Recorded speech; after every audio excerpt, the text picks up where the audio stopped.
On n'en est pas là. Pour faire sortir Moussa de son inertie, Laurence joue sur la fermeté.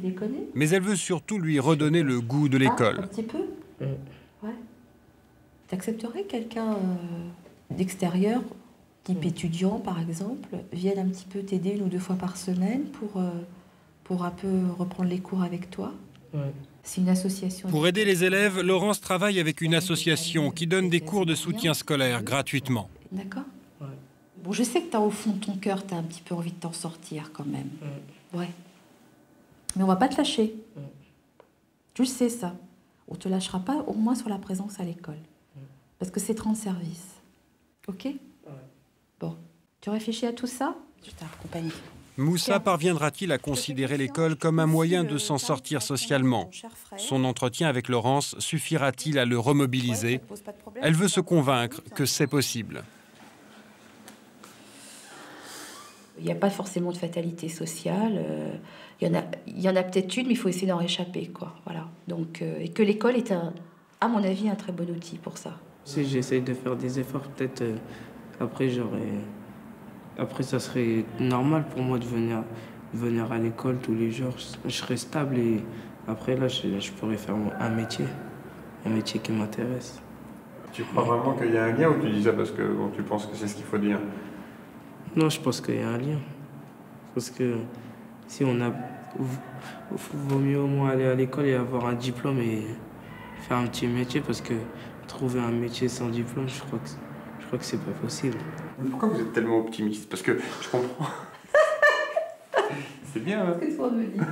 Pourquoi? 14 ans quand même. Alors là, je pense, parce que je vois des réussites. Parce que moi, j'ai la chance, ça va faire 14 ans que je suis là, quand je vois des anciens élèves qui ont galéré, qui ont été en échec scolaire, et j'en ai vu, qui reviennent, j'ai pas dit avant, qui reviennent me voir avec leur bébé, qui m'invitent à leur mariage, ça m'apporte tellement de satisfaction de me dire, bah, tout compte fait, malgré tout, ils s'en sont sortis, quoi, d'une manière ou d'une autre.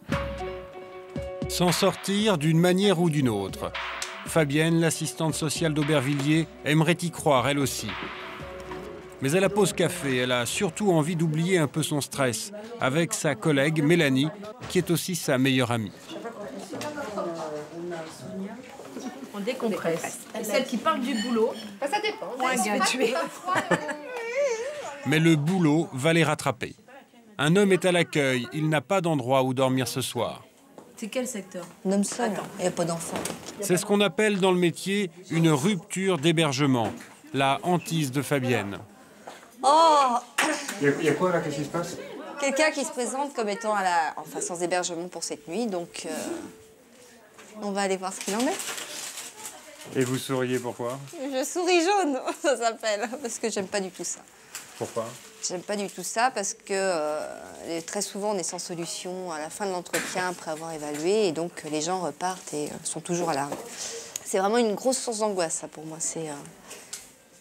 Et en plus personne seule, il y a encore moins de choses que pour les familles. L'homme à l'accueil a 32 ans. Cela fait 3 mois qu'il ne sait pas où dormir. Il est en train de divorcer, n'a pas de travail, pas de quoi payer un loyer. Fabienne, aidée de Mélanie, va tenter de trouver une solution pour ce soir. Il est 14h30. Je me suis démerdé par mes propres moyens jusqu'à là avec la famille, des amis, à droite à gauche, c'est jamais au même endroit, c'est jamais ou à l'hôtel ou dans ma voiture ou n'importe où, mais là c'est pas possible. Attends, je vais faire le 115 parce qu'il faut commencer par faire la répétition. Le 115, le numéro d'hébergement d'urgence mis en place par les pouvoirs publics.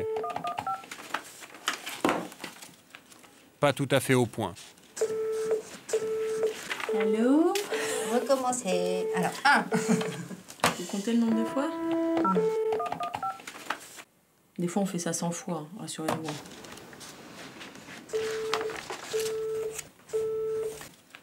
Je vais aller téléphoner ailleurs. Comment ça se fait que ça répond pas le 115? Le 115, ils ont quasiment... ils ont 1800 appels par jour, 3 écoutants. Ils peuvent pas prendre 1800 appels par jour. Donc, bah voilà, ça répond pas, ça s'en occuper, les lignes saturent et c'est tout. Bien qu'assistante sociale, Fabienne n'a pas d'accès privilégié au 115. Elle va maintenant appeler les centres d'hébergement, mais ce n'est pas beaucoup mieux. Veuillez laisser votre message après le bip sonore. Fabienne et Mélanie vont donner des coups de fil partout pendant 2 heures, sans succès. Pour ce soir ou même pour cette semaine, aucune place n'est disponible nulle part. Pas même au 115 que Fabienne a fini par joindre. Très bien, je vous remercie, au revoir. Non, c'était le 115. Ouais, mais le 115 n'a pas de place. Non, rien. Rien? Rien. Même pas la nuit? Non, non, rien, pas la nuit, elle m'a dit rien du tout et rappelé demain matin à 9h. Mais c'est pas possible. Si, ils ont rien. Vous pensiez qu'elle pourrait faire plus ou pas? Moi, je pense qu'ils ont fait tout leur possible. On n'a pas rappelé les gens. Prendre une liste de numéros de téléphone et puis les faire un par un, c'est tout ce qu'il y a à faire, je pense. Comme Fabienne le craignait, l'homme repart sans solution.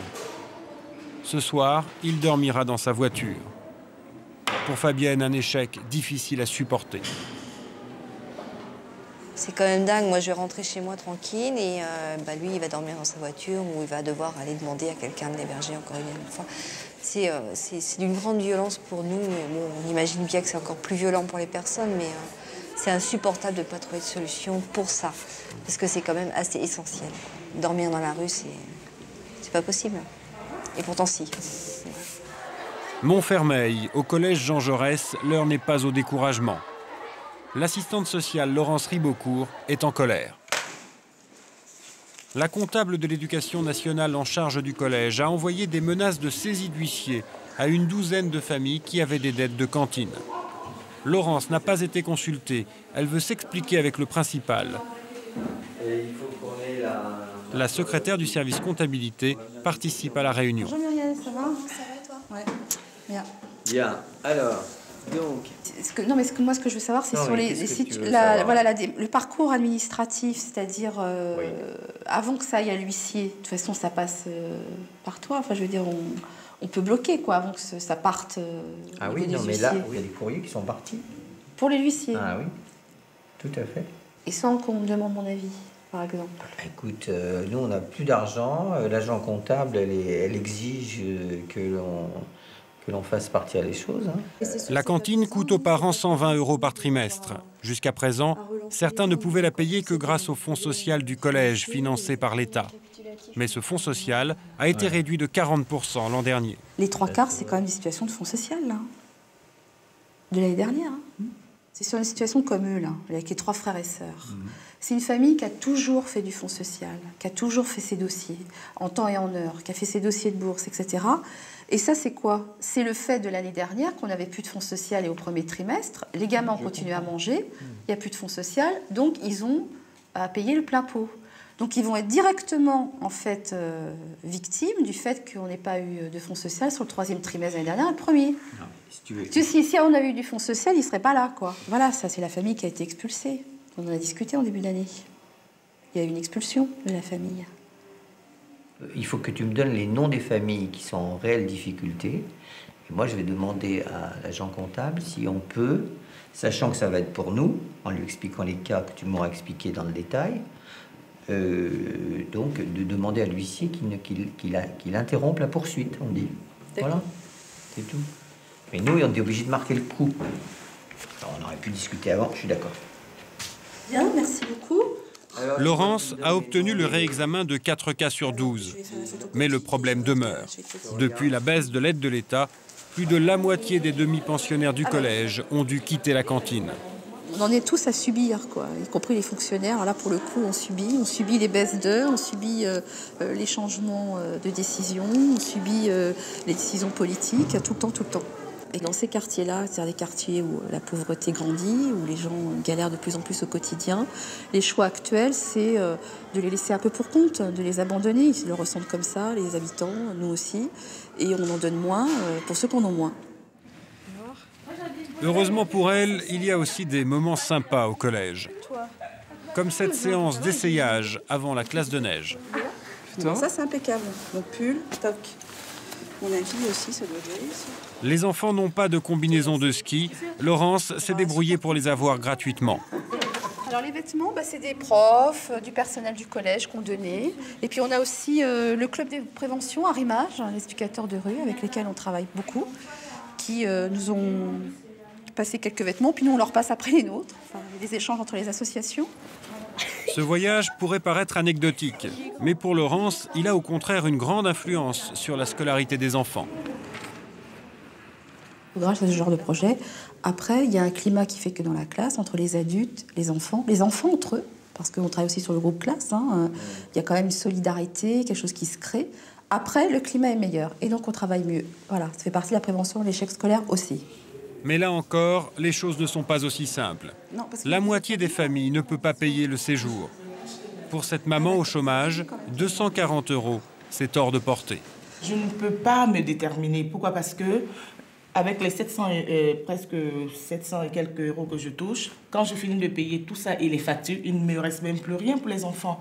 Alors qu'il faut qu'ils mangent jusqu'à la fin du mois. Ouais. Et pendant que je paye tout ça, je ne pourrais pas, au-delà de ça, payer autre chose. Ouais, je comprends, ouais. C'est vraiment, vraiment juste. C'est pour ça que je vous avais dit, non, je veux qu'elle ne parte pas. Ouais. Et que peut-être l'année prochaine, quand j'aurai du boulot, parce que je cherche activement. Et au niveau de la famille, vous êtes aidée un petit peu? Je suis seule. Ouais, non, mais il Je n'y a n'ai pas de personne qui mari. vous aide Non, du tout. non. En tout cas, je vous raccompagne. La maman repart avec une solution. Laurence lui a proposé une aide du collège, 170 € sur 240. À chaque classe de neige, la moitié des familles sont aidées. Mais cette année a été plus difficile que les autres. Faute de subventions, le collège a dû puiser dans le budget de l'éducation physique. Bonjour. Laurence n'est pas au bout de ses peines. 4 jours avant le départ, elle est convoquée d'urgence chez le principal. La comptable de l'éducation nationale s'est déplacée. Elle menace d'annuler le séjour car certaines familles n'ont pas encore payé leur part. Bonjour madame. Nous ne sommes pas autorisés à filmer la réunion. J'avais bien spécifié que pour les voyages, je souhaitais avoir encaissé tous les chèques au moment où les élèves partent. De ne pas me retrouver après avec des élèves qui sont partis, une facture du fournisseur et pas de chèque.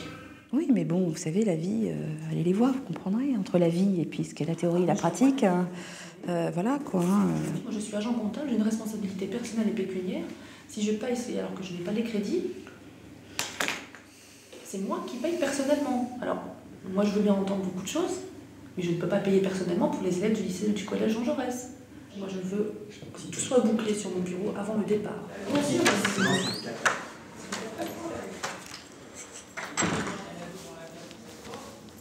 Alors,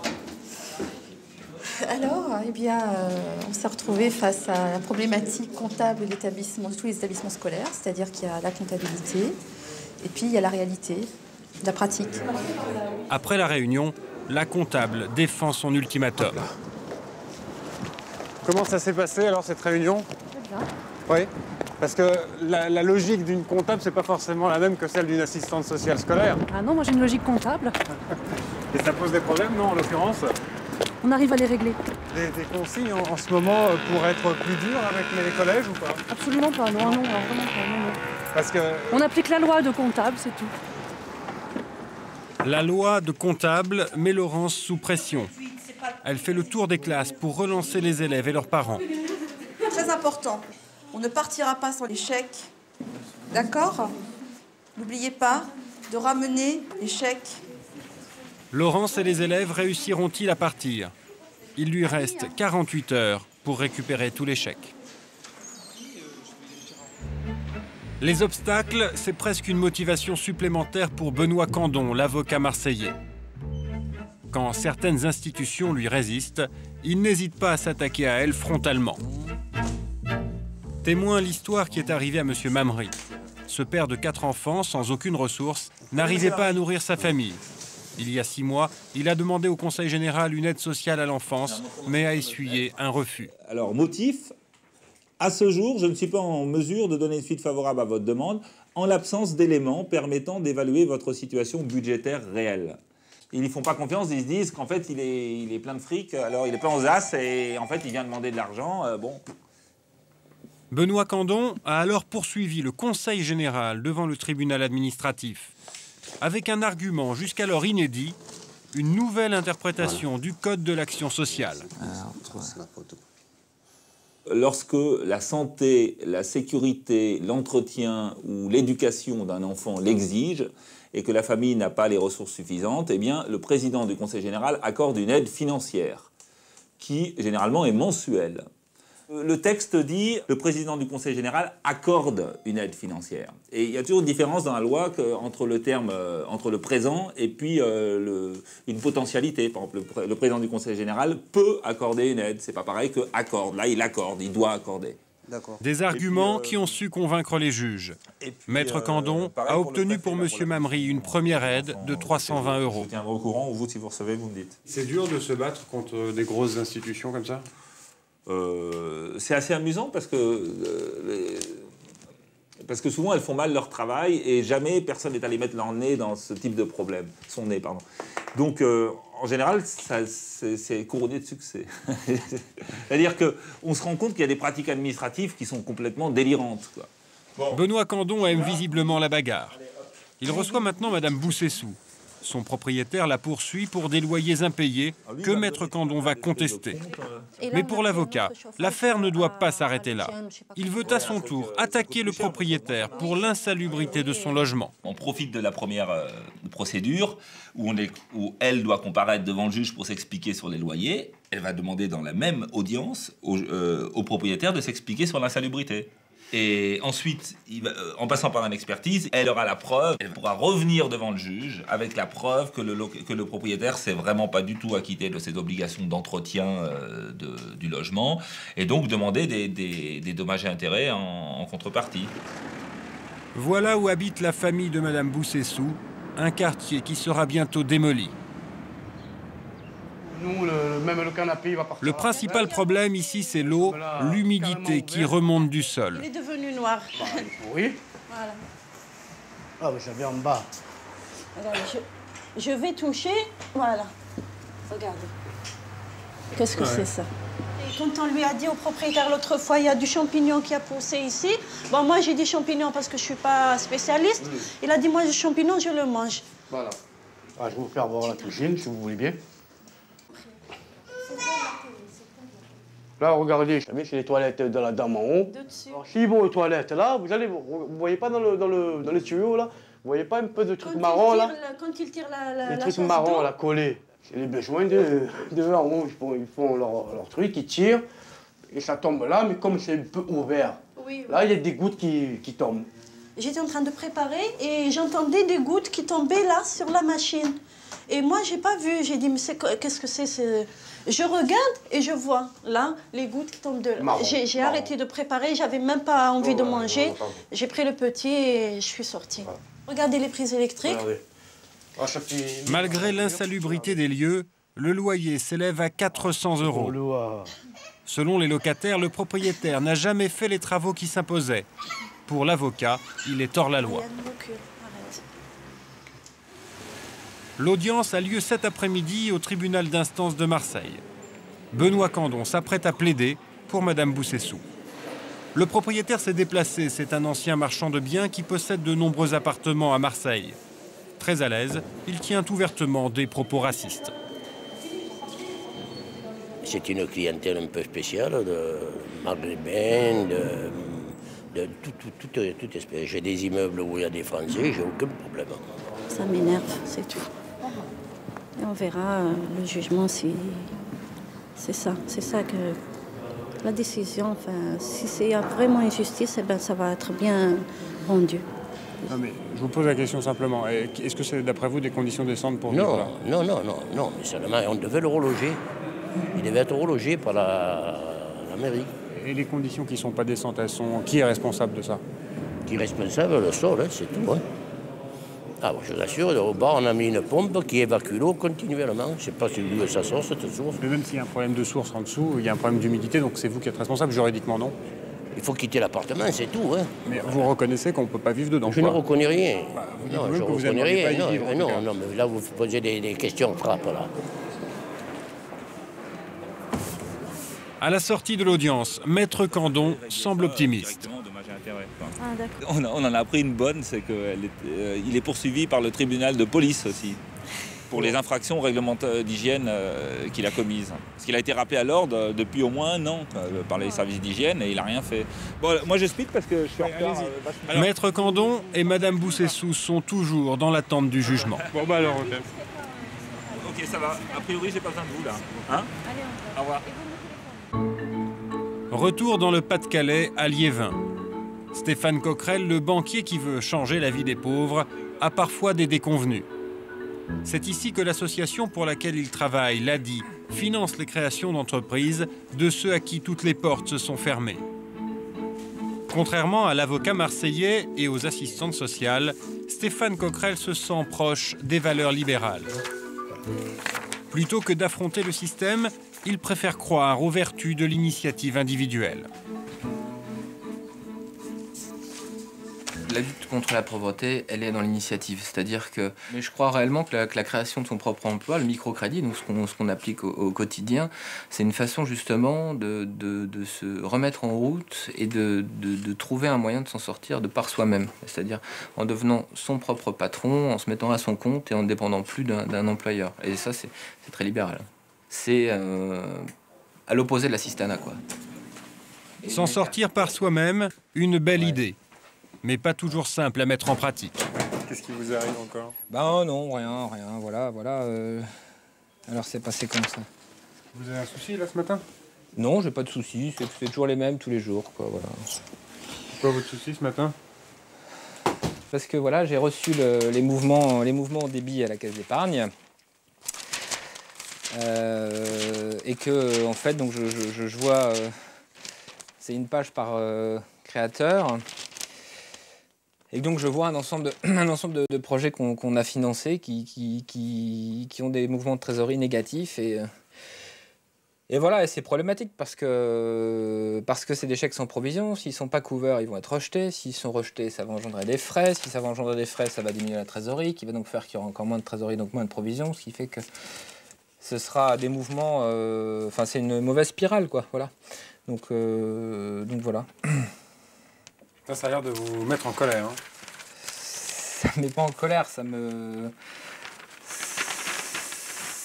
Là, on est vraiment dans des parties d'assistanat. C'est-à-dire que là, il faut aller... Les gens savent qu'il ne faut pas faire des chèques sans provision, et ils font des chèques sans provision, et donc il faut aller les prendre par la main et dire ah, c'est pas bien. Par exemple, vous voyez, il a découvert de plus de 20 000 francs. C'est son prélèvement ADI qui passe pas, et on le trouve plus. Voilà. Ah oui, vous le trouvez plus? Ça, c'est embêtant, ça. Oui. C'est-à-dire que là, c'est pour votre pomme, là, clairement. Ben non, mais c'est-à-dire qu'il va falloir le secouer, quoi. Parce que... Faut le trouver avant de le secouer. Voilà.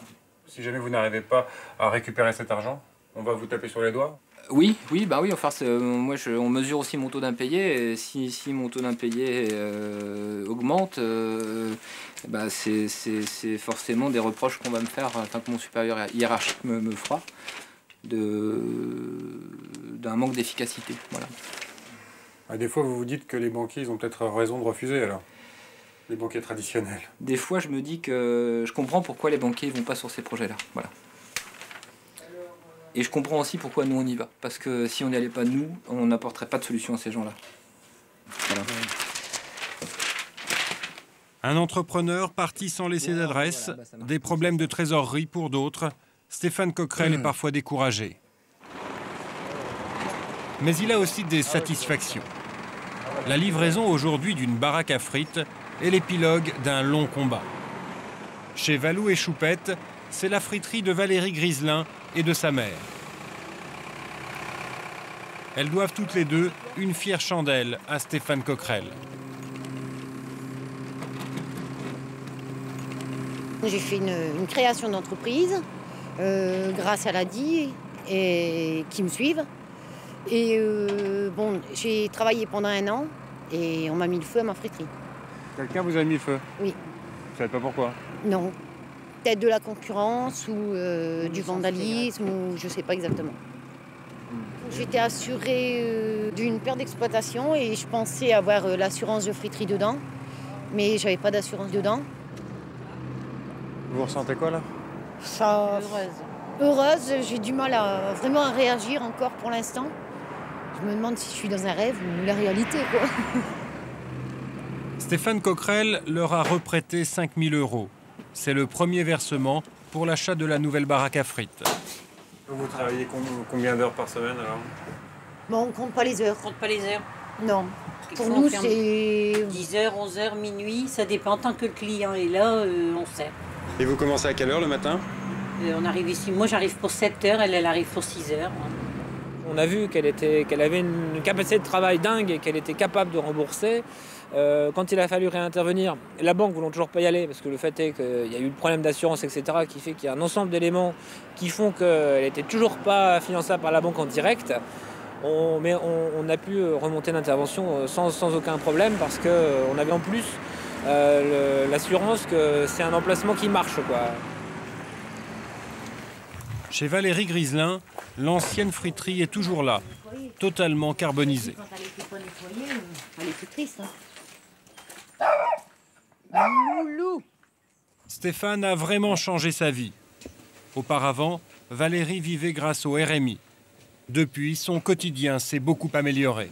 Avant, une chose que je ne pouvais pas me permettre, c'est d'aller acheter un steak ou un truc comme ça. Dans le temps, je ne pouvais pas me le permettre, que maintenant, je le peux. Je ne regarde pas aller m'acheter un steak ou alors m'acheter un fromage qui me plaît ou quelque chose qui me plaît, quoi. Je m'en sens beaucoup mieux et puis bon, je me sens mieux dans ma peau parce que je sais que j'ai quelque chose derrière, que je travaille, quoi. Je sais que je suis pas tout le temps à tourner en rond ou à traîner à droite, à gauche, ou j'ai mon boulot derrière qui m'attend. 2 février dernier, c'est le 50aire de l'appel de l'abbé Pierre en faveur des sans-logis. Fabienne est dans la rue avec plusieurs centaines d'assistantes sociales de la région parisienne.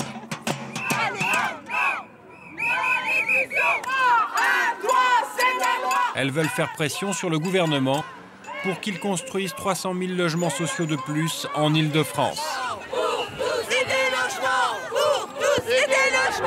Ce qui est étonnant, c'est qu'il n'y a pas de personnes qui sont concernées directement par le problème. Là. Quand on est dans une situation très précaire, c'est peut-être beaucoup plus difficile de se mobiliser, alors que nous avons cette possibilité. On a le recul, nous, pour le faire. Quand on est dans une bataille au quotidien pour sa survie, on n'est peut-être pas là-dedans, quoi. La manifestation se termine place de la Sorbonne. Dans son travail, Fabienne se sent de moins en moins utile. C'est la société dans son ensemble qu'elle voudrait changer. Pour elle, cette mobilisation n'est qu'un début. On n'a pas la prétention de faire la révolution du jour au lendemain, de toute façon. Mais quand même de faire la révolution, alors. De préparer le terrain à la révolution. Quelques jours plus tard, elle organise un dîner chez elle avec quelques collègues d'Aubervilliers. Le matin même, elle leur a annoncé qu'elle quittait son travail. Elle va nous manquer. Moi, je ne ferai pas de discours au pot, je te le dis tout de suite. On n'a pas de raison qu'elle ne pleure pas. Hein. Qui, Fabienne ou Comme tout le monde. Hein. Moi, j'ai déjà failli pleurer tout à l'heure, alors ça va. Non, remets pas une couche. Hein. Fabienne va rester assistante sociale, AS, comme on dit dans le métier, mais dans une entreprise privée, un travail plus confortable. Il y a un épuisement quand même par rapport, en tout cas. Tu sens qu'il faut que tu partes. Oui, je sens que je suis en danger. C'est avant le point de rupture. Je suis en danger et je suis en train j'ai peur de devenir une AS que je ne veux pas devenir. Laquelle La vieille AS aigrie. Indifférente, blindée, justement, qui plus humaine. Ouais, qui n'entend plus et du coup qui répond à côté, quoi. Voilà. Ou alors qui répond pas. Pourquoi vous ou qui répond pas, ou qui... Bah pour se protéger parce qu'on ne peut plus rien faire. Stéphane Coquerel, lui, pense qu'il peut encore faire quelque chose. Ce matin, il va tenter de convaincre le comité de crédit de l'ADI de prêter 4 000 € pour l'entreprise SOS Soudure de M. Bellassène. Mais il a d'abord d'autres dossiers à présenter. Autour de la table, des bénévoles de l'association. Stéphane a parfois du mal à les convaincre de sortir l'argent. Comme avec ce premier projet, une société de pose de portail. Tu es plutôt contre, en fait, c'est ça? Moi, je suis plus opposé. D'accord. Moi, j'ai l'impression qu'il manque des éléments dans le dossier. Donc c'est un ajournement pour vous, Guy, c'est ça? Oui, moi j'ajournerai le dossier pour demander un complément d'information. Ok. Stéphane est un peu inquiet. Il doit maintenant défendre SOS Soudure et porte sur ses épaules l'avenir de M. Bellassène. Je dirais que M. Bellassène, il a une volonté, une détermination qui font que rien ne l'arrête. Aujourd'hui, il a trouvé son marché, il a son savoir-faire. L'entendre parler de soudure, c'est passionnant. Moi-même, je vais chercher des choses à lui faire souder, tellement j'ai envie de le voir à l'œuvre. Alors là, stratégiquement, commencer par la personne qui va dire oui. Tu le sens. C'est un bon dossier. C'est OK. André. C'est OK. Hervé. Oui, c'est bon. Guy. Oui. Philippe. Ben, j'avais déjà dit oui. Voilà. Grand chelem. Comme je les aime. Grâce à Stéphane, M. Bellassène, RMiste, sera bientôt chef d'entreprise. Et voilà. Bon, il n'y a plus qu'à, Bellassène. Dernière rencontre entre les deux hommes avant le grand saut. Comment vous vous sentez? Moi, exactement, encore plus confirmé, quoi. Ouais. Maintenant, ça confirme bien que quand on a envie de faire quelque chose, il y a un moment ou un autre, il y a une réaction. Ça montre aussi que des gens croient en moi. Statistiquement, M. Bellassène, il a combien de chances dans 5 ans d'avoir toujours son entreprise? Statistiquement, un peu moins d'une chance sur 2. Humainement, 100% de chance d'être encore là dans 5 ans. Il va tout casser. On est un redémarrage. Et ce dont je suis fier, c'est de toutes les personnes que j'ai insérées, en fait.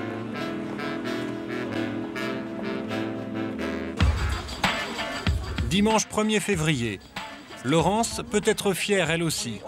Devant le collège Jean Jaurès à Montfermeil, c'est le grand départ.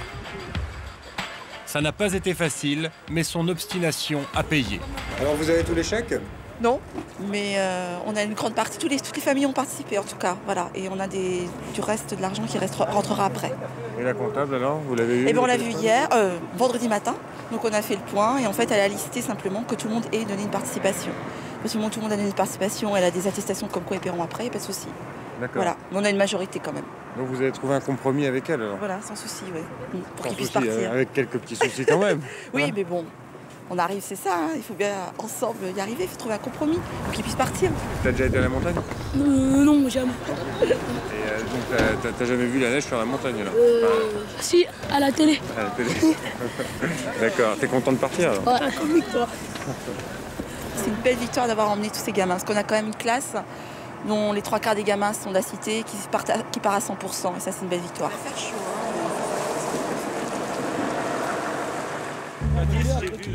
Benoît Candon, l'avocat marseillais, est lui reparti dans d'autres combats.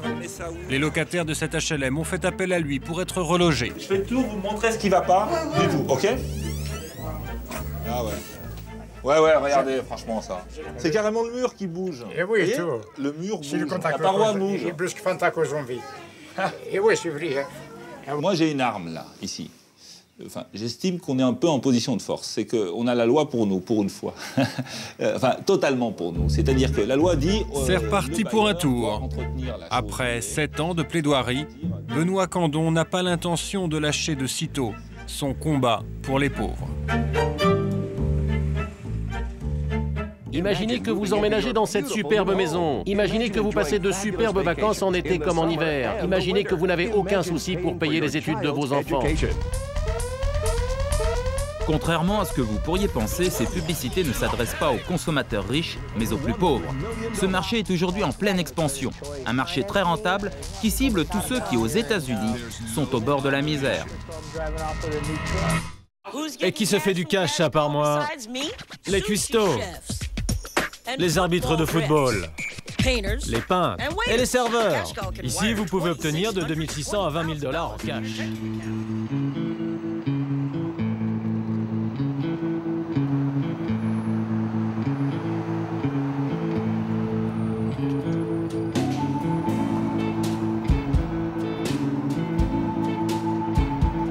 Los Angeles, quartier de South Central, l'un des quartiers les plus pauvres de la ville.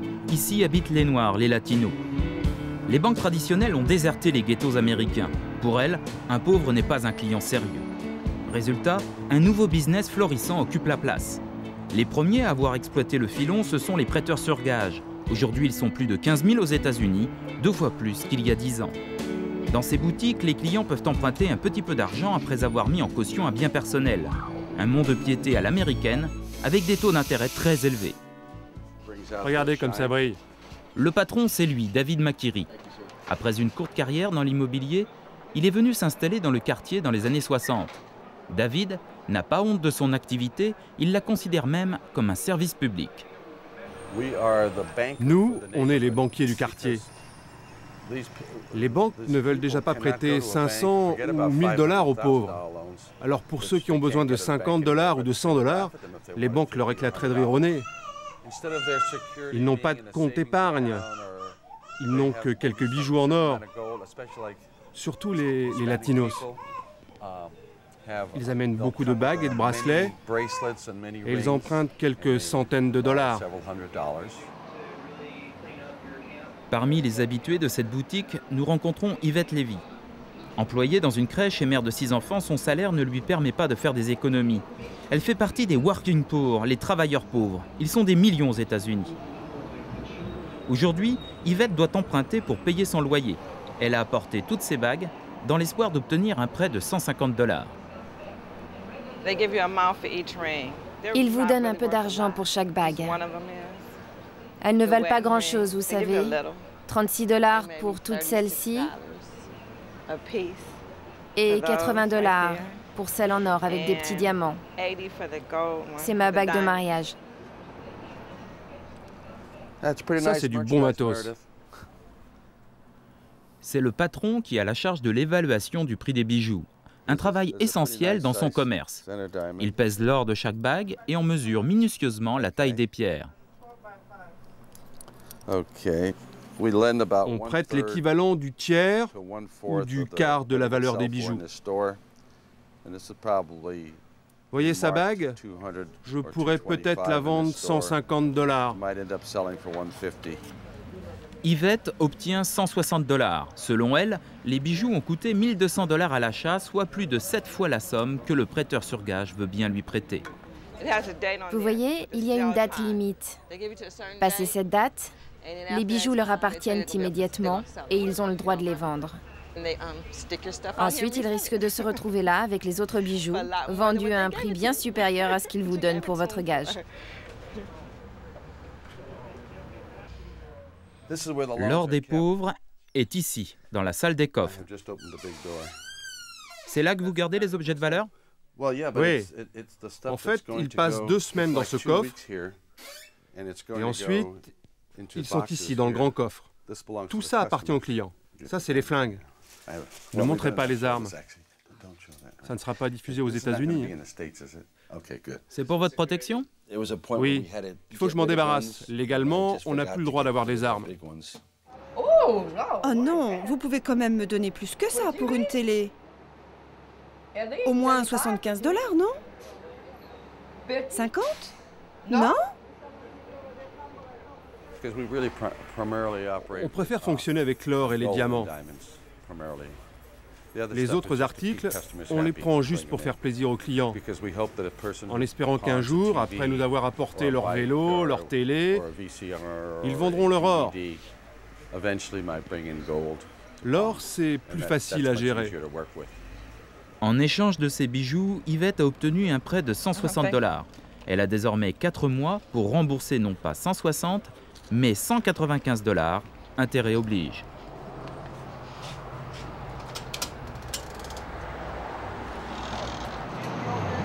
Vous avez peur de perdre vos bijoux? Non, je reviens toujours dans les 2 mois. Mais souvent, un mois plus tard, j'ai à nouveau des problèmes d'argent, alors je suis obligée de revenir. Mais pour beaucoup de gens, cela ne se passe pas aussi bien. Vous avez vu, il y a beaucoup d'articles à vendre dans le magasin. Beaucoup de gens font un emprunt et ne reviennent pas chercher leurs articles. Parce qu'ils ne trouvent pas d'argent pour payer? C'est ça, ils ne peuvent pas payer, ou ce sont des articles volés qui sont écoulés ici. Vous savez, nous sommes dans un quartier pauvre. C'est pas l'Amérique riche ici. C'est difficile la vie. Et quand vous êtes noir, c'est encore plus dur. Troquer de l'or contre quelques billets, ça commence à être dépassé. Aujourd'hui, pour exploiter la misère des pauvres, il y a beaucoup mieux, les marchands de prêts à très court terme. Nous avons rencontré un homme d'affaires qui a fait fortune en prêtant de l'argent aux pauvres. Il s'appelle Jim Ball. Aujourd'hui, son entreprise, Fast Cash, compte une trentaine de boutiques en Californie et au Nevada. Jim adore raconter sa success story. J'ai arrêté mon doctorat d'histoire et je suis venu m'installer dans le coin. J'ai ouvert un magasin d'alcool. C'était dans un quartier pauvre et il y avait beaucoup de gens qui recevaient des chèques d'allocation familiale. Et les banques ne voulaient pas les encaisser. Il se trouvait que cela faisait mauvais genre d'avoir tous ces pauvres dans la banque. Donc, j'avais des clients qui me suppliaient d'encaisser leur chèque contre de l'argent liquide. Et c'est comme ça que tout a commencé. Nous y voilà. Jim nous fait visiter une de ses succursales, une sorte de mini-banque située dans un quartier pauvre de la Silicon Valley en Californie. Pour l'instant, elle n'a jamais été attaquée, mais Jim est méfiant. Des milliers de dollars en liquide sont gardés ici. Nous avons plusieurs systèmes d'alarme. Nous avons un système de surveillance avec des caméras, les glaces sont par balles, ces murs font 25 cm d'épaisseur et ils sont remplis de sable. Voyez ici cette matière, cela ne fait que quelques millimètres d'épaisseur, mais cela peut arrêter une balle de 357 Magnum. Le service proposé par Jim s'appelle le prêt jour de paye, un prêt à très court terme qui s'adresse à ceux qui ont un travail mais un salaire de misère. La plupart n'ont pas assez d'argent pour tenir jusqu'au prochain jour de paye. Vous n'avez pas assez d'argent pour vos cadeaux de Noël? Relax, venez faire un petit emprunt chez Fast Cash. Vous voyez le Père Noël? Il ne rentre même plus dans la cheminée. Jim se considère un peu comme le Père Noël dans ce quartier. Seule différence, il ne fait pas vraiment de cadeaux lorsqu'il prête du liquide, et c'est comme ça qu'il s'est enrichi. Le prêt jour de paye est souvent le seul recours pour ceux qui sont au pied du mur, pour régler une facture qui n'attend pas ou pour tout simplement acheter de quoi manger. Les clients font un emprunt à très court terme, souvent 2 semaines, dont les taux d'intérêt varient suivant la somme empruntée, entre 391 et 460%. Ces gens empruntent de l'argent parce qu'ils n'ont pas de quoi vivre les 2 prochaines semaines. Donc on leur donne du liquide en échange d'un chèque de caution daté de leur jour de paye. On les sélectionne en vérifiant que leur compte en banque existe et on détermine quelle somme on peut leur prêter. Vous voyez cette femme, elle s'appelle Cassandra. Elle m'a fait un chèque de 300 $ il y a 2 semaines et je lui avais donné 255 en liquide. Elle revient aujourd'hui pour me rembourser en liquide les 300 $ pour que je lui rende son chèque de caution. Maintenant, je vais pouvoir lui en faire un autre. Quand voulez-vous rembourser votre nouveau prêt, Cassandra? Dans 2 semaines? Le 17 donc. Maintenant, elle me redonne un autre chèque de 300 $ et je vais lui donner 255 $ en liquide. Et dans 2 semaines, elle viendra me racheter ce chèque. C'est comme ça que nous faisons notre bénéfice. Nous donnons 255 $ et on récupère 300 $. Récapitulons. En un mois, cette cliente a fait 2 emprunts. Pour obtenir 510 $ en cash, elle va payer une commission de 90 $. Cela représente un taux d'intérêt annuel de 460%. Pour moi, c'est un peu effrayant de penser qu'ils ont tellement besoin de 100 $, 200 ou 250 $ qu'ils sont prêts à payer de telles commissions, tout ça pour tenir 2 semaines. Cela veut bien dire qu'aujourd'hui, les gens n'ont plus les moyens d'économiser. Le siège social de Fast Cash est situé à San José en Californie. Les affaires marchent très bien pour Jim qui n'hésite pas à afficher son goût de l'argent sur les murs de son bureau. Depuis la fin des années 70, il a ouvert une nouvelle boutique par an, mais ces 3 dernières années, grâce au développement du prêt jour de paye, son chiffre d'affaires a explosé. C'est le jackpot. Il a ouvert 13 nouveaux magasins. La vérité, c'est que les gens ont besoin et aiment ce produit. Et ils ne se font pas avoir. Quelquefois, vous avez des gens qui ne savent pas se contrôler et qui abusent du système. Mais c'est comme avec tous les autres produits, comme pour les drogues ou l'alcool. Vous trouvez toujours des gens qui abusent. Une accro du prêt jour de paye, nous en avons rencontré une. Lisa est vendeuse dans un supermarché. Accompagnée de sa sœur, elle vient comme toutes les semaines rembourser un prêt pour en prendre un autre. Aujourd'hui, pour obtenir 200 $, elle fait un chèque de 230 et elle nous confie qu'elle vit chez sa mère et que c'est elle qui l'envoie contracter ce prêt. Pourquoi votre mère ne vient-elle pas elle-même? Peut-être qu'elle-même a déjà fait un emprunt. Elle a besoin de plus d'argent, donc c'est moi qui viens. Vous connaissez le taux d'intérêt du prêt que vous venez de contracter? Non, pas vraiment. Je ne fais pas attention à ça. Quand vous avez vraiment besoin d'argent, ça paraît pas si mal. Dans les quartiers pauvres, la loi de l'argent, c'est la loi de la jungle. Le marché explose et aucune loi n'encadre les pratiques de ces banques alternatives. À Washington, Ed Merlinski est un des directeurs de USPIRG, un organisme de défense des droits des consommateurs. Depuis quelques années déjà, il tente d'alerter le public et les parlementaires. Ils profitent des pauvres. Vous savez, les familles n'ont pas assez d'argent pour survivre d'une paye à l'autre. Et les banques sont incapables d'offrir des emprunts à des taux raisonnables pour les pauvres. Une banque sera très contente de me prêter 10 000 $ si je remplis les critères. Mais si je veux emprunter 100 $, je ne peux aller que chez un fournisseur d'emprunt jour de paye. C'est un commerce en pleine expansion, sans aucune régulation et qui propose aux pauvres des services financiers hors de prix. Ces 5 dernières années, le nombre de prêteurs jour de paye a explosé et aujourd'hui on compte 22 000 magasins aux États-Unis, plus que des McDonald's. Voici le numéro 1, Advance America. Son chiffre d'affaires a augmenté de 16% cette année. Advance America a refusé de nous expliquer les raisons de son succès, mais ses publicités révèlent sa stratégie. Il faut déculpabiliser les plus pauvres. Je dois avouer que quelquefois je me retrouve à court d'argent avant le jour de paye.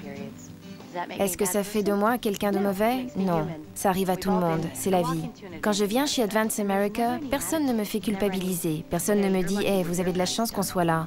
C'est pas comme ma banque, qui en plus me facture des agios énormes quand je suis à découvert. Ils se multiplient comme les rats, et quand vous en tuez un autre apparaît chez le voisin. Alors on fait des progrès, on essaye de faire passer des lois, mais c'est vraiment très difficile parce que ces gens gagnent tellement d'argent. Pour emprunter de plus grosses sommes, pour acheter une voiture par exemple, les pauvres ont accès eux aussi au crédit. Des crédits faciles, des offres alléchantes, en fait un piège. Jim est un petit marchand de voitures d'occasion dans le quartier mexicain de Los Angeles. Voici Carlos Sanchez Cruz, un jeune Mexicain de 24 ans qui doit s'acheter un véhicule afin de se rendre à son travail. Un fast-food dans lequel il a trouvé un emploi de cuisinier. Carlos aime bien cette petite voiture, mais il n'a pas assez d'argent pour l'acheter. Il décide donc d'avoir recours à un crédit.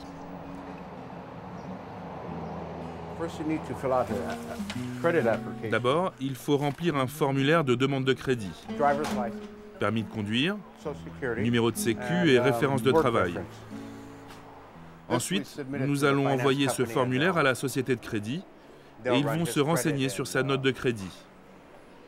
En fonction de sa note, ils vont déterminer s'ils acceptent de le financer et si oui, à quel taux d'intérêt.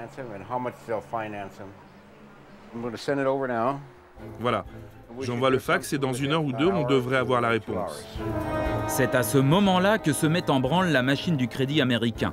Prenant les informations de Carlos, la société de crédit se met en liaison avec un système informatique qui gère les informations financières de 200 millions d'individus, 65 000 milliards de fichiers stockés, analysés et accessibles en temps réel. Nous sommes chez Experian, l'une des 3 sociétés privées qui, avec l'aval de l'administration américaine, surveille et analyse la solvabilité financière de 99% des consommateurs américains. L'endettement, la ponctualité dans le règlement des factures, tout est passé au peigne fin pour repérer les mauvais payeurs et surtout pour donner à chaque consommateur une note de bonne ou mauvaise conduite, intitulée « Note de crédit ». Nous avons l'historique financier de tous les consommateurs. Les informations nous sont données par les banques et les autres institutions financières, ainsi que par les fournisseurs de services comme le téléphone ou l'électricité. Voyez ici sur ce tableau, nous pouvons visualiser l'endettement des gens, leur demande de crédit et même leur ponctualité dans les règlements de leurs factures. Tous ces éléments nous permettent de calculer leur note de crédit.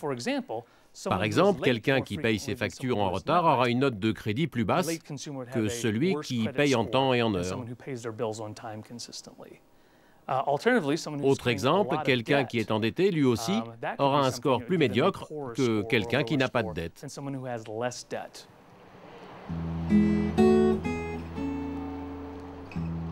Une heure plus tard, la société de financement contacte Jim par téléphone pour donner son accord ainsi que les modalités du crédit. Oui, allô? Le prêt est-il accordé? Oui, à quel taux d'intérêt? Un prêt de 1 150 $ avec un taux d'intérêt de 22%. C'est le contrat proposé par la société de crédit contactée par Jim, un taux très élevé et non négociable. C'est ça le business. C'est parce qu'il a une mauvaise note de crédit et qu'en plus il est étranger. Maintenant, s'il était riche, le taux serait de 0%. Votre note de crédit C'est ce qui vous permet d'exister aux États-Unis. Et qui sont généralement les gens qui ont une mauvaise note de crédit?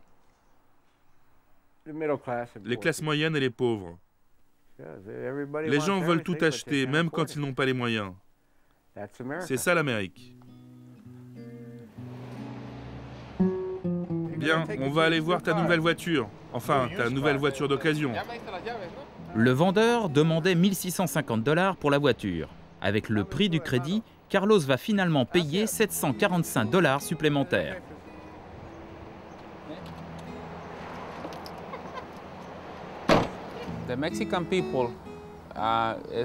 C'est comme ça pour les Mexicains.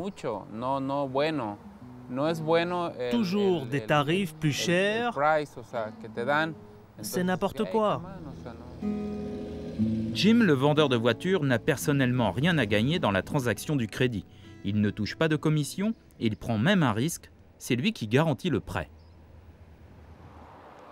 Ils nous facturent les frais de dossier du prêt et si le client ne paye pas ses 3 premières mensualités, nous devons racheter le prêt. Ces sociétés de crédit jouent gagnant à tous les coups. Si votre note de crédit est très mauvaise, vous pouvez payer jusqu'à 30% d'intérêt.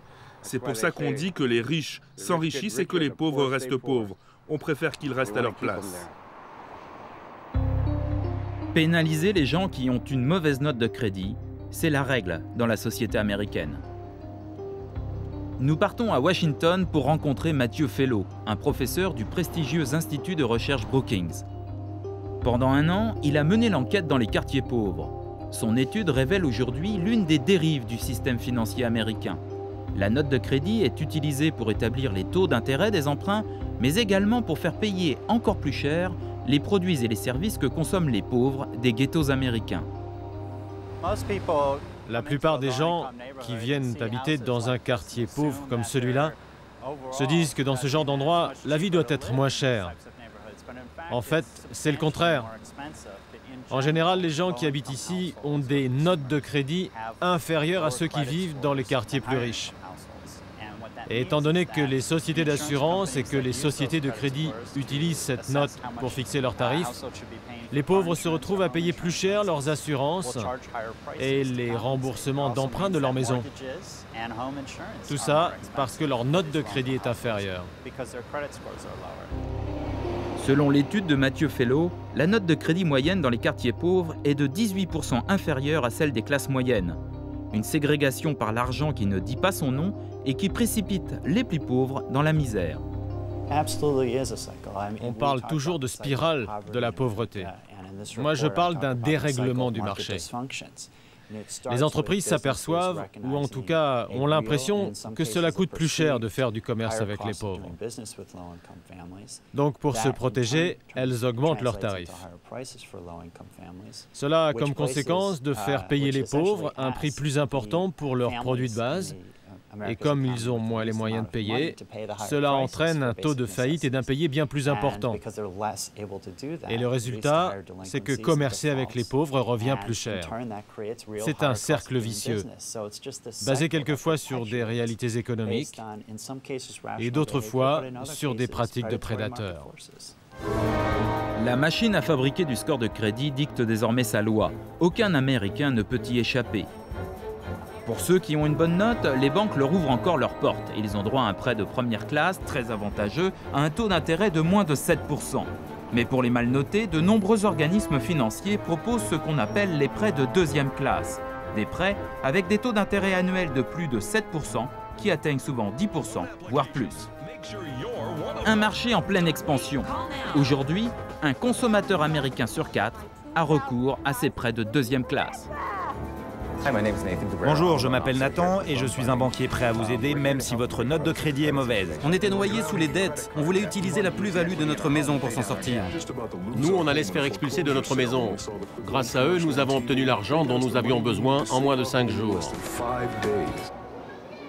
C'est en regardant ce genre de publicité que les époux Slaughter ont contracté un prêt de deuxième classe au taux d'intérêt très élevé. Un piège dans lequel tombent beaucoup d'Américains de la classe moyenne lorsque survient le moindre petit incident de la vie. Jacqueline est agent de police. Son mari est ouvrier en bâtiment, mais il y a 2 ans, suite à un accident, il a dû quitter son travail. Avec moins de revenus, la famille s'endette et pour s'en sortir, Jacqueline a mis sa maison en gage. Ma maison était totalement payée. Ma grand-mère avait fini de la payer il y a très longtemps. Regardez, vous pouvez voir une photo de moi avec ma grand-mère. C'est une vieille photo.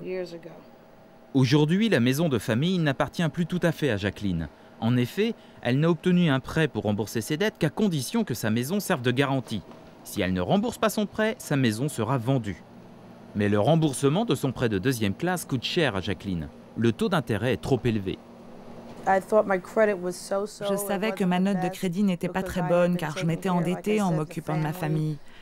Avec le vendeur de prêt, je me sentais à l'aise, surtout après avoir entendu sa publicité à la radio. Je pensais obtenir un service plus personnalisé. Il m'avait assuré que le taux d'intérêt serait bas et je lui ai fait confiance. C'est seulement le jour de la signature des contrats que je me suis rendu compte que les intérêts étaient très élevés.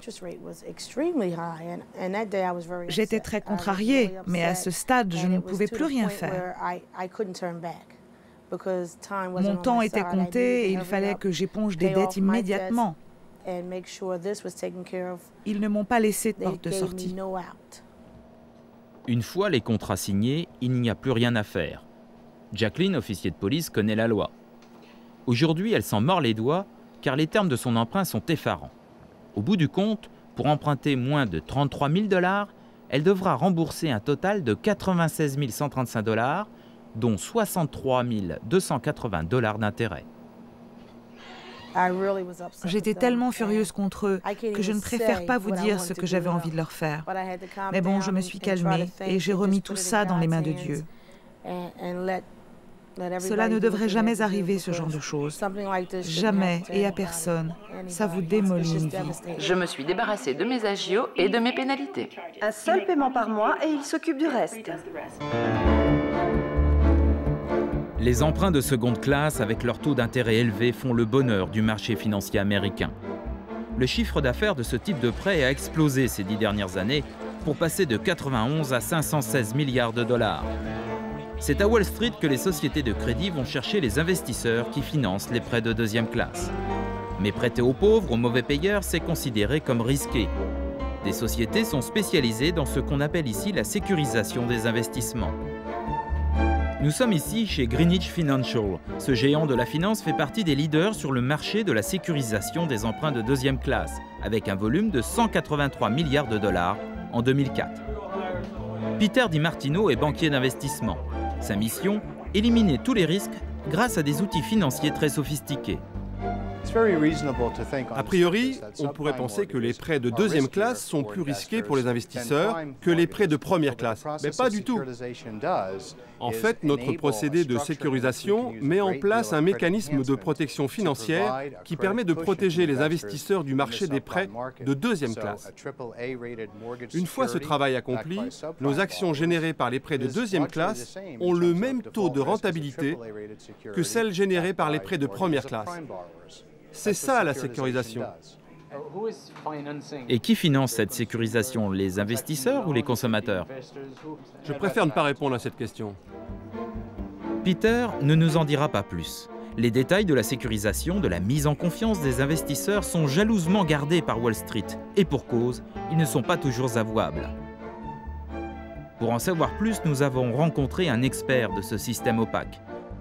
Patricia McCoy est professeure à l'université de Hartford. Spécialisée dans le droit financier, elle est l'auteur d'un rapport sur le rôle de Wall Street dans le développement des prêts de deuxième classe. Les investisseurs obtiennent déjà un taux de rentabilité très élevé pour un risque minime. Mais comme ils se disent méfiants, ils demandent un taux de rentabilité encore plus élevé. Et ça fait donc augmenter le taux d'intérêt des prêts de deuxième classe pour les emprunteurs. Pour moi, c'est juste une façon d'exploiter les gens qui ont le moins d'argent et surtout, leur faire payer plus que ce qui est nécessaire pour couvrir les risques financiers encourus par les investisseurs. Et plus les gens sont désespérés, plus vous pouvez les faire payer. À Philadelphie, le désespoir, on connaît.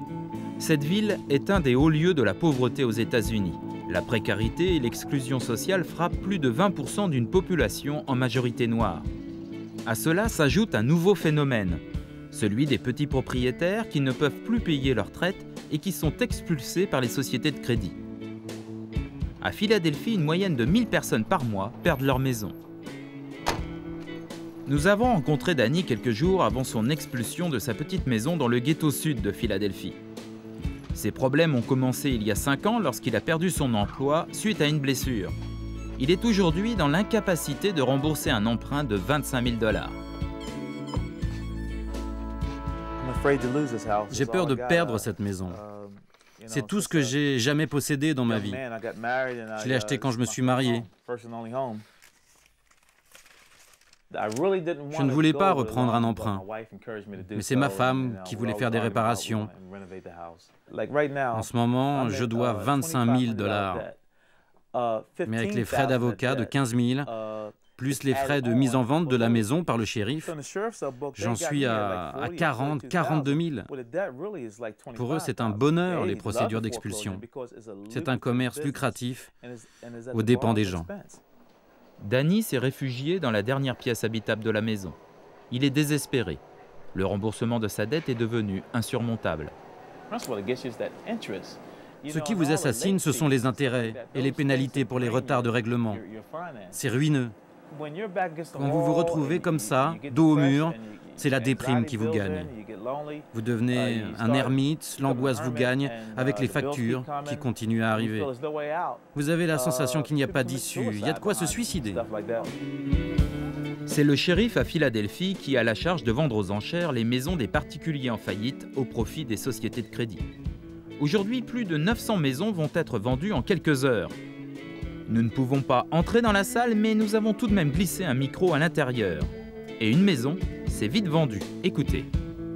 20 000 $, 20 000 $, 35 000 $, 40 000 $, 45 000, 45 000 une fois, deux fois, 45 000 $ adjugés à l'avocat en rouge. Le shérif John Green est celui qui fait respecter la loi. Mais depuis quelques mois, une partie de ses bureaux a été transformée en agence immobilière. Presque un second métier pour le shérif. Les propriétés sont vendues à un bon prix, donc les gens qui cherchent à faire une bonne affaire viennent à la vente du shérif. D'un côté, vous avez les gens qui perdent leur maison et qui sont expulsés. Et de l'autre, vous avez des gens qui obtiennent des propriétés à un bon prix. Ils réparent les maisons, c'est bon pour la stabilité de la communauté. En espérant que les nouveaux acquéreurs n'auront pas contracté un prêt de deuxième classe. Oui, mais même s'ils ont un prêt de deuxième classe, il faut bien comprendre qu'ils obtiennent une propriété à un prix inférieur au marché. Donc ils font immédiatement un bénéfice grâce à ce prêt de deuxième classe. Les bureaux du shérif font payer 1 200 $ à toutes les personnes dont la maison est mise en vente. Une taxe qui rapporte 1 million de dollars par mois et qui déclenche la polémique. Car aux États-Unis, le shérif est élu par ses concitoyens, c'est un homme politique. Cette taxe des expulsions a déclenché la colère de John Dood. Le rêve des gens est jeté par la fenêtre. John est directeur d'une association caritative qui organise régulièrement des manifestations devant les bureaux du shérif. L'argent est collecté par le shérif et il l'utilise pour faire de la publicité partout. Dans tous les journaux de la ville, les quotidiens, les hebdos, à la radio, et ses acolytes ramassent une commission de 15%. Vous voulez dire que l'argent va au bureau du shérif? Non, l'argent va à une société de conseil qui est dirigée par son chef de campagne. Le shérif vous dirait que ces publicités aident à vendre les maisons pour la vente aux enchères. Mais moi, je pense que c'est surtout un bon moyen d'arroser les journaux pour obtenir leur faveur. Et c'est un bon moyen de faire du fric. Sur le plan national, en moyenne, 64 000 personnes perdent leur maison chaque mois. Ce nombre d'expulsions est tout simplement sans précédent dans l'histoire des États-Unis.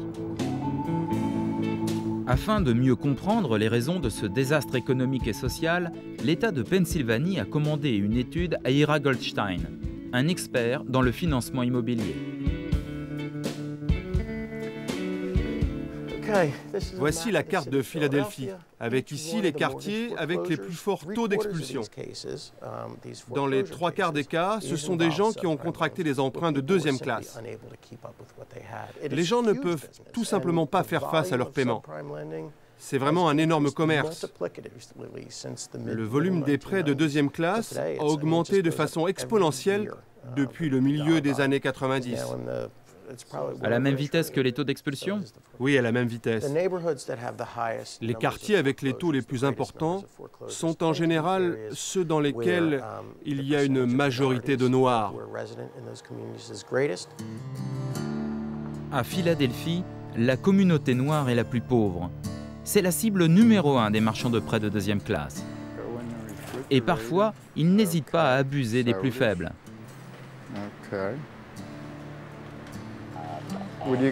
Les gars, vous voulez un coquin? N'hésitez pas. Monsieur Bronson, un soudeur à la retraite de 65 ans, s'est fait séduire par une publicité à la radio. Notre société a des assurances et assure les prêts immobiliers pour les gens avec une bonne ou une mauvaise note de crédit. Notre société contracte des prêts avec des églises. Sans bien comprendre les termes du contrat, Monsieur Bronson s'est fait vendre un prêt de 31 800 $ à un taux de 12,45% sur 30 ans. Au moment de la signature, il ne savait même pas que le prêt hypothéquait sa maison. Ils avaient l'air gentils. Je me suis dit, je vais leur faire confiance. Je pensais faire un simple emprunt, pas un emprunt hypothécaire sur ma maison. Je ne comprenais rien à tous les papiers qu'ils me présentaient. Ils me disaient, signez ici, signez là. Je n'avais même pas le temps de lire. Et ensuite, c'était trop tard? Ouais, beaucoup trop tard. Vous savez, quand cette histoire a commencé, je pesais 60 kilos.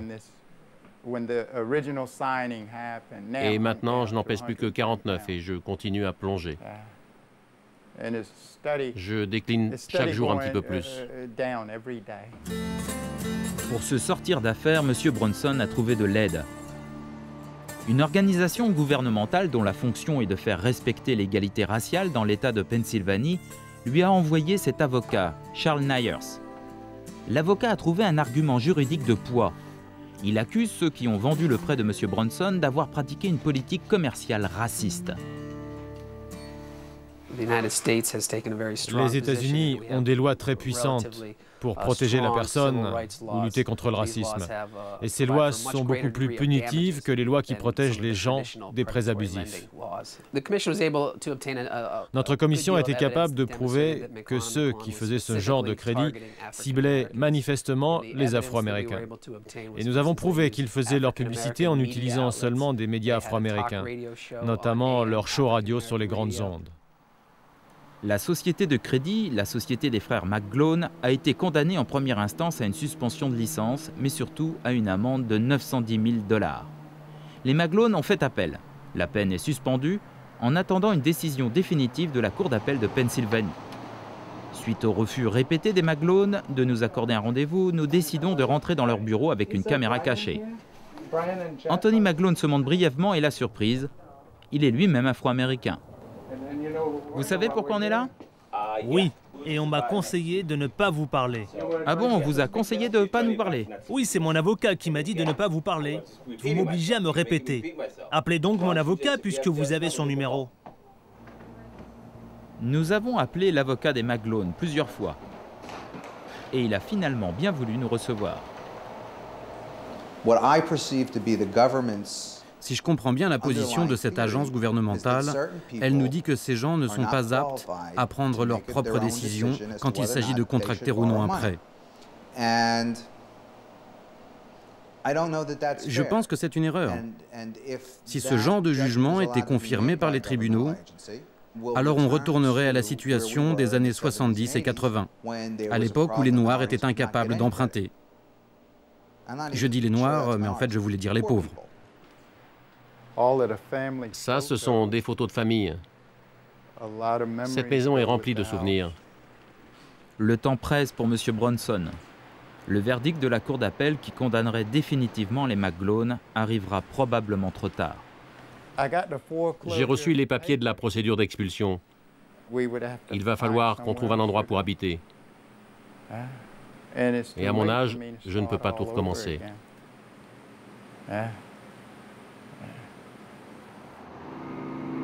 Dans la société américaine, ce genre d'affaires ne fait jamais grand bruit. 40 ans après avoir obtenu leurs droits civiques, les Noirs restent les plus touchés par la grande misère. 1 sur 4 vit sous le seuil de pauvreté et leur taux de chômage est 2 fois plus important que celui des Blancs. Une inégalité considérée comme du racisme économique qui met en colère des leaders noirs comme Michael Zaizoun, un ancien Black Panther qui vit dans le ghetto de Los Angeles. Moi, je vous parle d'un racisme sophistiqué, soutenu par un système économique qui a les pouvoirs d'instaurer les politiques racistes qui existent dans ce pays. Que ce soit dans la police, dans le système judiciaire, dans les entreprises ou dans les grands groupes qui dirigent ce pays. Il y en a qui disent, c'est même pas un pays, c'est juste une immense entreprise. Je crois qu'on doit vraiment prendre conscience de l'impact de ces grands groupes sur les prolétaires et sur l'ensemble des pauvres, que ce soit des femmes, des latinos, des noirs ou des vieux. À Wall Street, les affaires continuent comme si de rien n'était. Les actions générées par les prêts de deuxième classe enrichissent les investisseurs et on est bien loin de se préoccuper des conséquences sociales de l'exploitation des pauvres. Nous retrouvons Peter, monsieur Sécurisation. Au fait, quelqu'un l'a mis au courant des expulsions et des procès en cours?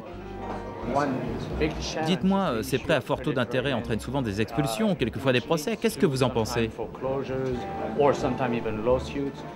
Je préfère ne pas parler de ça. Décidément pas bavard, Peter. Son chargé de communication lui conseille d'arrêter l'interview. À Wall Street, le seul qui va finalement accepter de répondre à cette question taboue, c'est Robert Paulsen. Lui, travaille pour une société spécialisée dans la notation des prêts de deuxième classe. Dans notre système de notation, nous analysons le taux de faillite et d'expulsion, et cela nous inquiète quand il devient trop élevé. Mais la question clé n'est pas de savoir si le nombre d'expulsions augmente ou pas.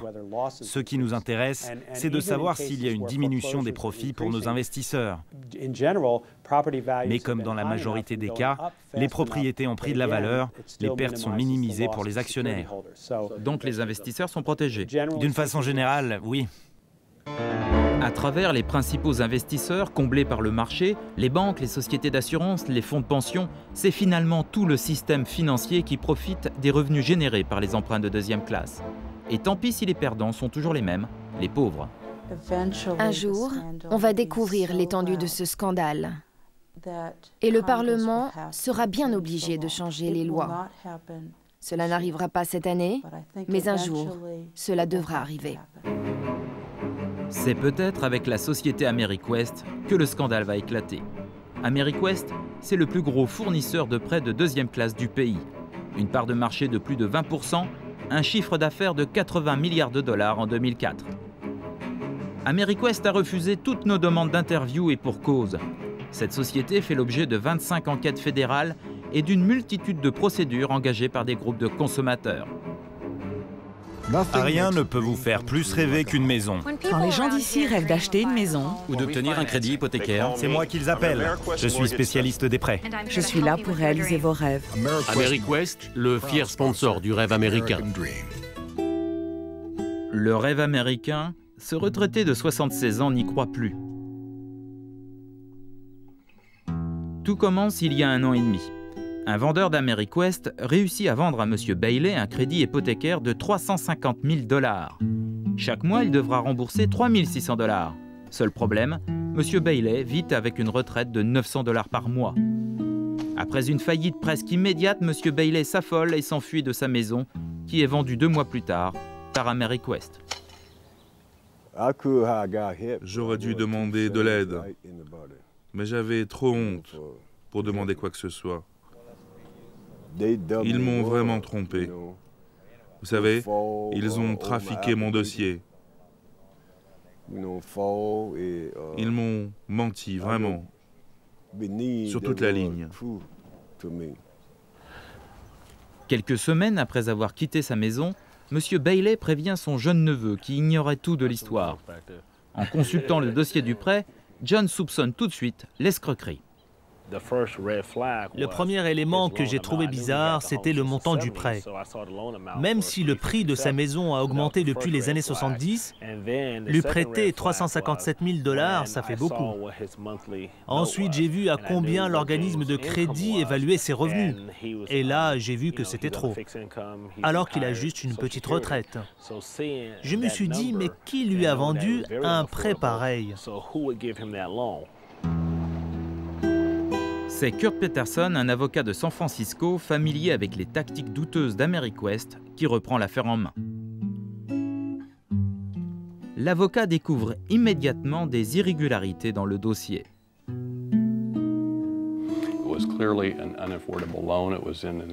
C'était un prêt inabordable. Son montant était de 357 000 $ avec un taux d'intérêt de 12% qui pouvait ensuite grimper jusqu'à 18%. Ameriquest savait que ce monsieur serait incapable de payer ses mensualités. Ameriquest savait aussi qu'il finirait par l'expulser et lui prendre sa maison. Achetée avec sa femme en 1972, sa maison avait pris une forte plus-value, environ 140 000 $. À cause d'Ameriquest, il allait tout perdre. L'avocat s'est rendu compte que le vendeur d'Ameriquest n'avait pas hésité à falsifier les documents. Regardez, dans notre jargon, c'est ce qu'on appelle une déclaration de ressources. Elle dit « Je reçois 4 000 $ de loyer par mois » et elle est censée avoir été signée par M. Bailey le 19 novembre 2003. En réalité, ce document est un faux. M. Bailey n'a jamais écrit ni signé ce document et je suis capable de le prouver. Face au dossier de l'avocat, Ameriquest préfère éviter le procès. La société n'aime pas ce genre de publicité.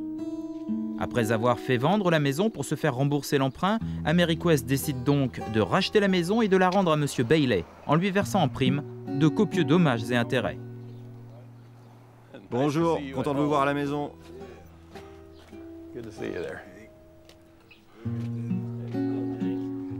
Happy end donc pour ce retraité qui, sans aide, serait aujourd'hui ruiné et sans domicile.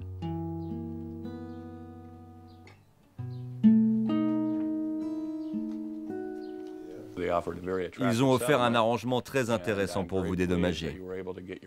Je suis content qu'on ait pu récupérer votre maison. Après un an, vous devez être heureux d'être à la maison. Oui, c'est formidable d'être à la maison. En fait, on sait très bien que M. Bailey n'est pas un cas isolé. M. Bailey est un parfait exemple du type de gens ciblés par Ameriquest et les autres fournisseurs de prêts de deuxième classe à taux abusifs.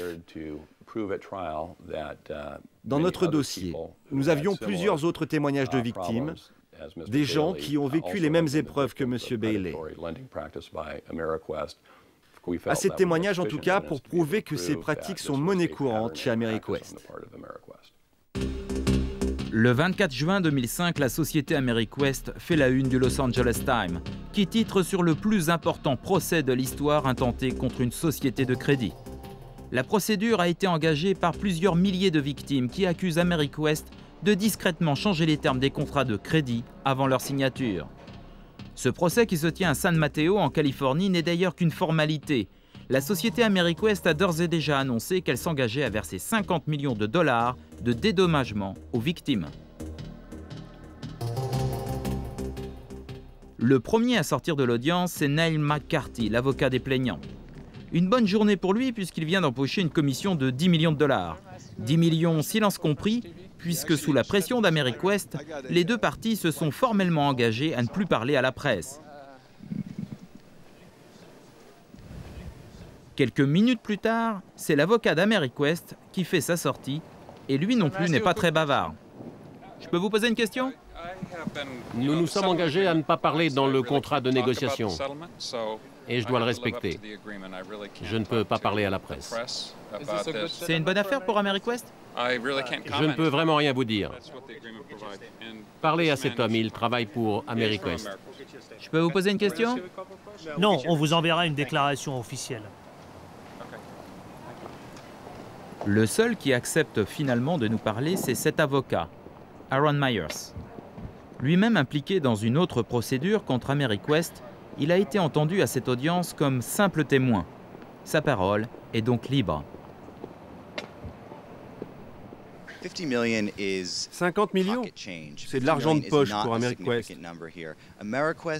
L'année dernière, ils ont fait un bénéfice net de 2 milliards de dollars. Il y a des lois qui protègent les gens contre ce genre de pratiques, mais pas assez.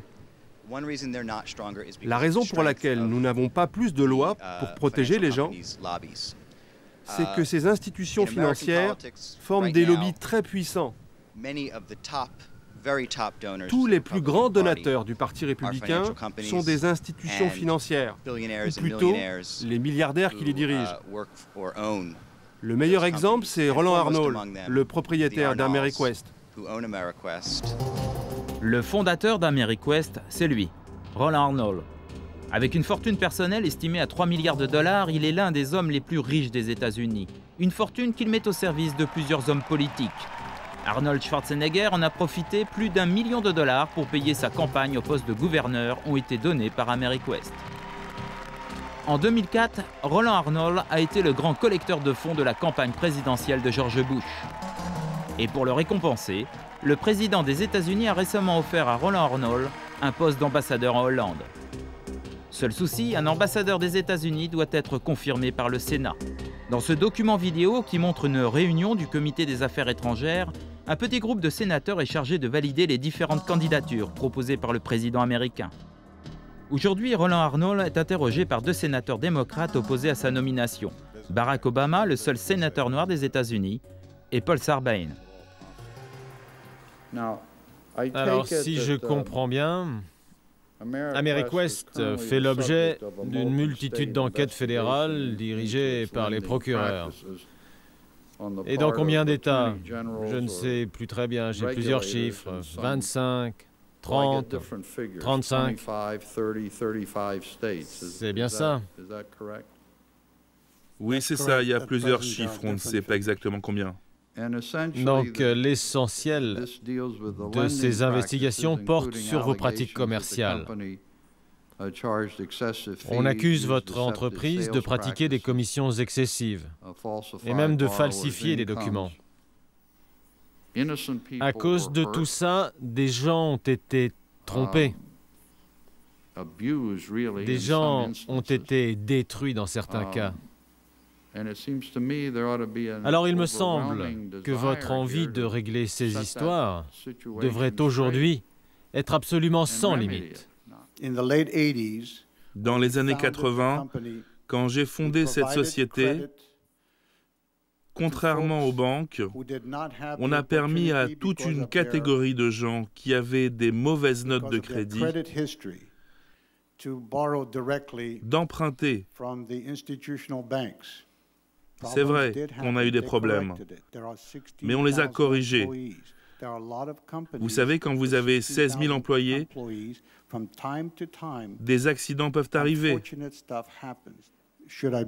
De toute façon, si je suis confirmé au poste d'ambassadeur de Hollande, je me retire des affaires. Je ne trouve pas satisfaisant de vous entendre dire que vous allez vous contenter de vous en aller et que vous allez laisser à d'autres le soin d'arranger tout ça. Ne croyez-vous pas que vous devriez fixer de nouvelles règles avant de partir? La nomination de Roland Arnold a été confirmée par le Sénat quelques semaines plus tard. Entre-temps, Amerique West s'est engagé à payer 325 millions de dollars pour dédommager les victimes. Tout est donc rentré dans l'ordre et Amerique West a lancé sa nouvelle campagne publicitaire en sponsorisant la prochaine tournée des Rolling Stones.